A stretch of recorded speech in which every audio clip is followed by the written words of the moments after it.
আসসালামু আলাইকুম এভরিওয়ান, সবাই কেমন আছেন? আলহামদুলিল্লাহ, আল্লাহর অশেষ রহমতে আমরা ভালো আছি। তো প্রতিদিনের মতো আরেকটি ভিডিও নিয়ে চলে আসছি আপনাদের কাছে, আশা করি ভালো লাগবে। তো এখানে আমি সকাল থেকে ভিডিওটা শুরু করলাম আর কি। সকালে আজকে রুটি বানাচ্ছি, তো বেশি করে বানিয়েই একদম ফ্রোজেন করে রেখে দিব আর কি, যাতে এক সপ্তাহ নিশ্চিন্তে চলে যায়। তার কারণে আর কি একটু বেশি করে এই আটাটা দিয়ে দিলাম আর কি। তো আমরা সাদা রুটি খাই, তো সেই কারণে সাদা আটাটাই দিলাম আর কি। তো আমি আমার পরিমাণ অনুযায়ী আর কি বানিয়ে নিচ্ছি। তো এই তো আমি তেমন এক্সপার্টও না, তো যতটুকুই পারি ততটুকুই করি আর কি। তো এই তো আমার প্রায় খামিটা করা শেষ আর কি। তো আপনাদের একটি কথা মনে করে দিই, যারা এতক্ষণ পর্যন্ত আমার সাথে ছিলেন আর কি, যা আমার ভিডিওটা দেখা শুরু করছেন, প্লিজ একটি লাইক দিয়ে আর কি আমার ভিডিওটা দেখা শুরু করবেন আর কি। তো আমি হয়তো কয়েক ভিডিওতে বলতে ভুলে গেছি আর কি, ভালো করে বলতেও পারিনি। তো আমার মাঝে মধ্যে মনেই থাকে না যে এই কথাটা আপনাদেরকে মনে করে দিব আর কি। তো যদি আমার চ্যানেলটি মানে আপনাদের এই ধরনের ভিডিও পাওয়া যায়, আমার চ্যানেলটি সাবস্ক্রাইব করে আমার সাথে থাকতে পারেন নতুন নতুন ভিডিও পাওয়ার জন্য। তো এই তো আমি এখানে রুটিগুলো বানিয়ে নিচ্ছি। তো আপনাদেরকে আরও একটি কথা বলি, তো আপনারা যদি ফেসবুক পেজ থেকে দেখে থাকেন তাহলে আমার এই পেজটি ফলো করে আমার সাথে থাকতে পারেন। তো আমি যেহেতু মানে একসাথে দুইটাতে ভিডিও দিই আর কি, তো যার কারণে একটু লেট করে করে আর কি বড় ভিডিওগুলো দিই আর কি। তো বেশিরভাগ ফেসবুকের সময়টা একটু বেশি দিতে হয় আর কি, ওখানে একটু বেশি পরিশ্রম করতে হয় ফেসবুকে। তো যার কারণে আর কি এখানে ইউটিউবে ভিডিও দিতে একটু লেট হয়ে যায় আর কি। তো যখনই বড় ভিডিও ফেসবুকে দিই আর কি, তো তখনই আমি ইউটিউবে দিই আর কি। তো চাইলে আপনারা আমার এই পেজটি ফলো করে আমার সাথে থাকতে পারেন আর কি। তো এই তো কথা বলতে বলতে এখানে আমি রুটি মেকারে রুটিগুলো বানিয়ে নিচ্ছি আর কি। তো আমার একটু রুটি মেকারে বানালে আর কি সহজ মনে হয় আর কি।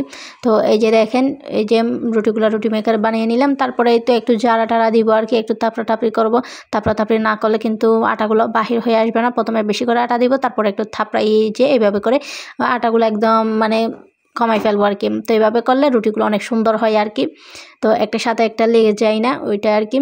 তো যাই হোক, এই তো এখানে আমি যতটুকু প্রয়োজন ততটুকুই আর কি রুটি বানিয়ে রাখবো, মানে এখন সকালে নাস্তাটা করার জন্য আর কি। তো বাকিগুলা পরের ভিডিওতে শেয়ার করবো আর কি। তো যেহেতু ছোটো ছোটো ভিডিও দিই আর কি, যার কারণে আর কি সব কিছু একসাথে মানে শেয়ার করা যায় না। আমি কিন্তু সারাদিনই মানে কী কাজ করি, মানে সন্ধ্যা পর্যন্ত আর কি, সন্ধ্যা না সরি দুপুর পরে খাওয়া দাওয়া পর্যন্ত এতটুকুই আমি ভিডিও করি। এরপরে তেমন ভিডিও করি না, মাঝে মাঝে করি, মাঝে মাঝে করি না।